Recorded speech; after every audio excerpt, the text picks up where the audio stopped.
Stopte! Kapitán Jens Nansen se hlásí dle rozkazu, admirále. Ráda vás zase vidím, Jenci. Posaďte se. Děkuji. Jak se má sem? Má se skvěle. A co vy? Slyšela jsem, že jste momentálně kapitán bez lodi. Je to tak, moji loď USS Trinculo museli po operaci návrat do doku odtáhnout. Ještě tak 2 měsíce se tam pobyde na opravách. Tak to byste asi rád získal nové velení. Samozřejmě. Většinu mojí posádky už dávno odvelili a já už týdny čekám na nové rozkazy. Válka s Dominionem pokračuje. Jsem kapitán. Patřím na můstek hvězdné lodi. Důstojníka vašeho formátu nenechá hvězdná flotila sedět na střídačce věčně. Je to vlastně důvod, proč jsem vás sem dneska pozvala. Co víte o sektoru Merton? Je to poměrně klidný sektor poblíž romulanské neutrální zóny. Poslední dobou už tak klidný není. Jen za minulý týden tam zmizela 3 federační plavidla. Podle rozvědky v sektoru operuje několik lodí Dominionu. Naše síly jsou momentálně rozptýlené, přesto však potřebujeme někoho, aby tam zamířil. A zamával vlajkou a ukázal, že flotila dokáže hájit svoje území. Chápu. Přesně tak, Jenci. Potřebujeme tam někoho zkušeného. A hlavně rychle.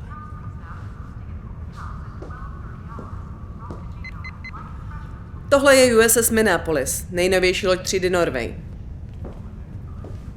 Ona a její 3 sesterské lodě utvoří eskadru, kterou vysíláme do sektoru Merton. A vás já chci na její palubě. Není to sice třída Galaxy, ale určitě bude mít pár trumfů v rukávu. Minneapolis a celá eskadra musí odletět zítra. Zítra? Ale to přece nemůžete myslet vážně. Vždyť jsem loď ještě ani neviděl a neměl šanci si vybrat vyšší důstojníky. Myslím, že jste mě tak úplně nepochopil. Minneapolis už svého kapitána má. Je jim Victor DeSantis, ten posádku několik posledních týdnů se cvičoval. Ale vždyť jste přece teď říkala, že... Říkala jsem, že vás chci na její palubě. Ale ne jako jího kapitána. Vy budete velet celé eskadře a Minneapolis se stane vaší vlajkovou lodí. Kontraadmirále Nansene. Admirálův deník, hvězdné datum 51854,2. Jsou to už 2 týdny, co jsem převzal velení 38. eskadry. Stále se zžívám se svojí novou funkcí. Celý život jsem trávil ve vesmíru, velel jsem 5 lodím a přesto je to tentokrát jiné. Nyní mám pod sebou 4 lodě a 4 kapitány. Každý z nich je odpovědný za svoji loď a svoje lidi. V některých chvílích se však na své vlajkové lodi připadám jako pasažér. Obávám se, že kapitán DeSantis nenese moji přítomnost úplně nejlíp. Nicméně věřím, že je profesionál.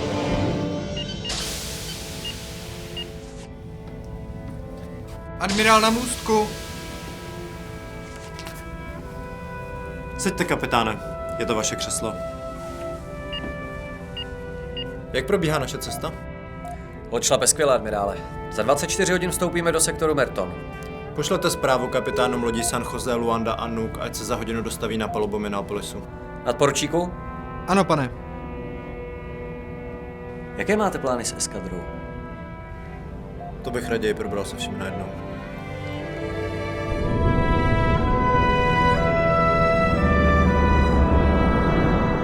Za poslední 3 týdny nám v oblasti zmizelo 11 civilních dopravních lodí. Poslední poslala tísňové volání před 2 dny. Naším úkolem je převzít hlídku v sektoru a stabilizovat situaci. Máme nějaké informace o tom, jaké mají lodě? Bohužel nemáme, ale rozvědka se domnívá, že půjde pouze o děmhadarské stíhače. Ona se domnívá? Dominion nebude nasazovat svoje nejtěžší lodi jen proto, aby napadali naše zásoby v týlu. Přesně tak, kapitáne, ale nemůžeme se na to spoléhat. Před sebou máte svoje rozkazy, hodlám eskadru rozdělit. Pokud narazíte na loď Dominionu, vypořádejte se s ní podle vlastního uvážení. Takže lodě budou operovat samostatně? Ano, každá bude mít svoji hlídkovou trasu. Tak pokryjeme celý sektor ideálně. A admirál? Rater 6 je obchodní křižovatkou celého sektoru, ale bohužel pro nás také planetou, kde nemají hvězdnou flotilu příliš v lásce. Proč ne, admirále? Před 60 lety se na orbitě planety střetla USS Britannie s romulanským dravcem. Obě lodi spadly na povrch a způsobily ekologickou katastrofu. Od té doby je severní kontinent Rateru neobyvatelný. A proč tedy musíme řídit naši činnost v sektoru zrovna odtamtud? Vzhledem k pozici planety nemáme příliš na vybranou.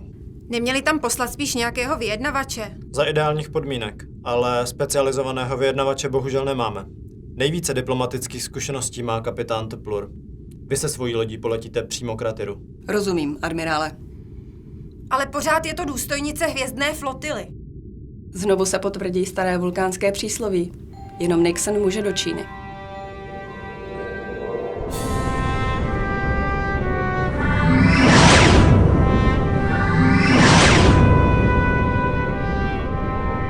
Kapitáne Desantisi, počkejte prosím. Chtěl jsem se vás zeptat... Máte se mnou nějaký problém? Omlouvám se, admirále, jestli jsem byl nějak Nechci slyšet nestvořilý, vaše ale- omluvy. Chci vědět, jestli se mnou máte nějaký problém. Mohu mluvit otevřeně, pane. Obávám se prostě, že si hodláte uzurpovat velení mé lodi. Přeci jen. Admirál na takovouhle misi? Vždyť by stačil velící kapitán, jako byl Benjamin Sisko při operaci Návrat. Já při operaci Návrat byl a technicky vzato velel admirál Ross. Každopádně máme svoje rozkazy a budeme se jimi řídit. Ale chápu vás, věřte mi. Také bych raději velel vlastní lodi. A toho se právě bojím, pane. Obzvlášť teď, když jste eskadru rozdělil a jsme tady na jednu loď dva. Je to jednoduché. Admirál dává strategické rozkazy a kapitán taktické. Já budu říkat kde a vy jak. Zdá se vám to fér? Asi ano, pane. Můžete jít.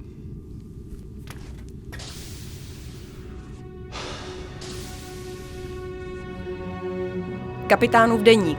Hvězdné datum 51886,1. Luanda dorazila k Rateru 6 a mám za sebou první jednání s jejich vládou. Zatímco čekáme na zbytek eskadry, vyslala jsem svého prvního důstojníka, komandéra Kavola, aby se s výsadkem vypravil na povrch a pátral po agentech Dominionu. Jako Denobulan má na tyhle věci čuch. Není to sice vlastnost založená na logice, ale přináší výsledky.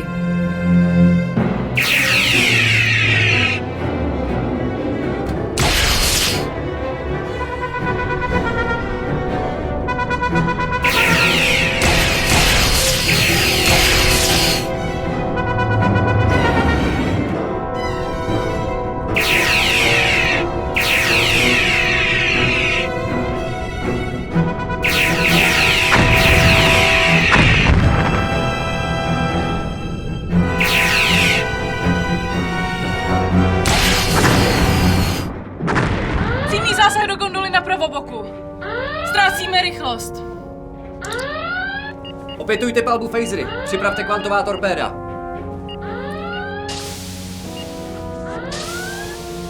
Hlášení.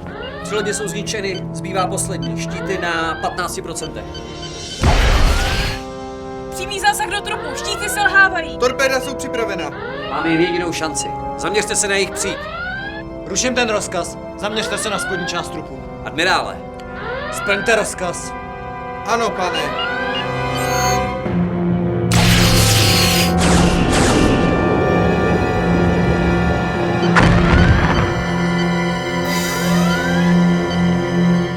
Nepřátelská loď zničena, admirále. A kapitáne. Byl to poslední model vyrobený v Alpha kvadrantu. Podle hlášení rozvědky mají jediné zranitelné místo na spodní části trupu. Admirále, při vší úctě. Zpochybňoval jste mé rozhodnutí v kritickou chvíli. Věděl jsem o té lodi něco, co vy ne. A já zase vím, že tahle loď může mít jen jednoho kapitána. Admirále. Nadporučíku Sajbole, ústek je váš. Zrušte červený poplach. Ale pane... Prostě to udělejte! Admirálův deník, hvězdné datum 51890,3. Eskadra se konečně seskupila na oběžné dráze Ratiru. Kromě běžných hlášení jsme s kapitánem Desantisem za posledních pár dnů nepromluvili. Nyní musím pokračovat v práci a chystám se vyslechnout hlášení kapitána Tepluru. Takže máme povolení od Ratiřanů se trvat na vyšší orbitě. Přejí si však, abych je i nadále informovala o našem postupu. A poslala jsem svého prvního důstojníka na povrch planety, aby pátral po důkazech o činnosti Dominionu. Rozumím, kapitáne. Vyřiďte mé pozdravy vládní radě a informujte mě, pokud váš první důstojník něco objeví. Počítám s tím, že se eskadra zdrží na orbitě planety ještě asi 2 dny. Ano, pane. Teplur konec. Vstupte. A kapitáne, zrovna jsem vás chtěl požádat o hlášení. To bude rychlé, pane. Chci, abyste tohle poslal velení hvězdné flotily. Co je to? Žádost o převelení na jinou loď, pane.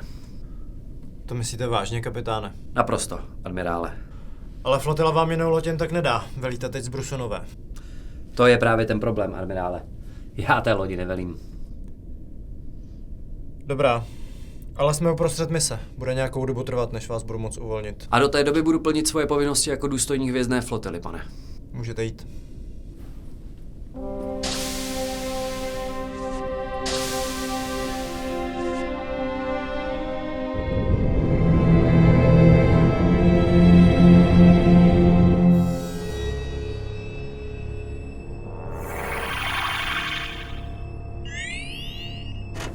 Bezpečnost! Neklaďte odpor, kapitáne. A nesnažte se volat o pomoc. Vaši lidé vás neuslyší. Jak jste se sem dostali? Naprosto jednoduše. Váš první důstojník byl velmi ochotný a poskytl nám prefixové kódy k transportu přes štíty. Denobulané jsou tak úžasná rasa. Mít ke všemu svolného pacifistu jako prvního důstojníka. Představte si to. Stačil jen drobný nátlak a poskytl nám i přístupové kódy. Počítače zablokuj. Vždycky jsem si přála poznat vulkánce. Jste tak zajímavá rasa. Také jste pacifisté, ale i přesto umíte dobře bojovat. Samozřejmě Jem'Hadarům se rovnat nemůžete. Lidé jsou možná posledních pár set let hybnou silou alfa kvadrantu, ale vulkánci...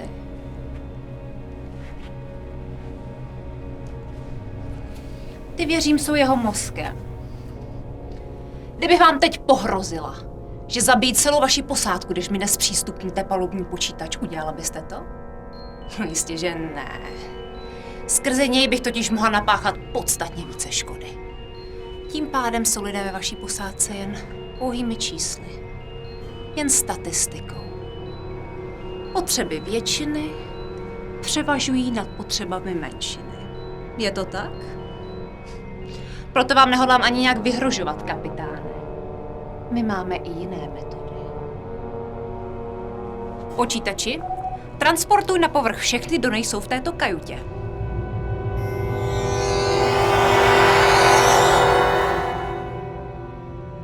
Nebojte se, my si je později vyzvedneme.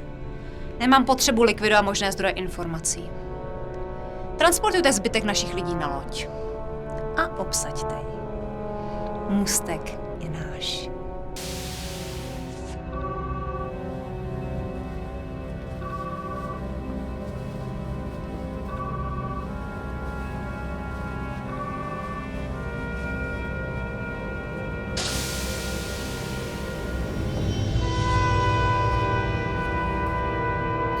Máme kvantová torpéda? Ano, taktické systémy právě nabíhají.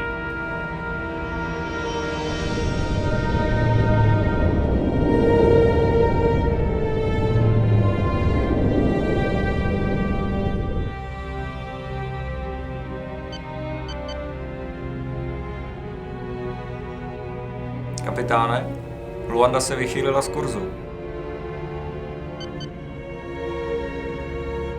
Možná mají jenom problém s navigací. Co máte v plánu? Jménem Federace bombardovat planetu a tak ji proti vám obrátit. Jistě přemýšlíte, kapitáne, proč jsem si vás tu nechala. Jednak tu chci někoho z původní posádky, kdyby se vyskytly nějaké nečekané problémy. A pak také budu ráda za vaši jedinečnou společnost. Pochopitelně. To je typický projev megalomanského chování vyskytujícího se u psychopatů. Chcete obecenstvo, máte emocionální potřebu dokázat si vlastní schopnosti. Předpokládám, že váš předchozí klon byl popraven za selhání. Jsme připraveni k palbě. Ano. Dobrá, zaměřte na nejbližší loď. Jsem ráda, že obecenstvo je na svých místech.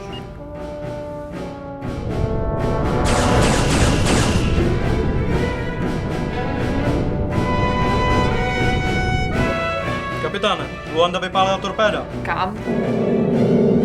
Na nás. Cože? Kapitáne, spadly nám štíty. Tak je sakra zase nahoďte úhybné manévry, vzorec Delta 6.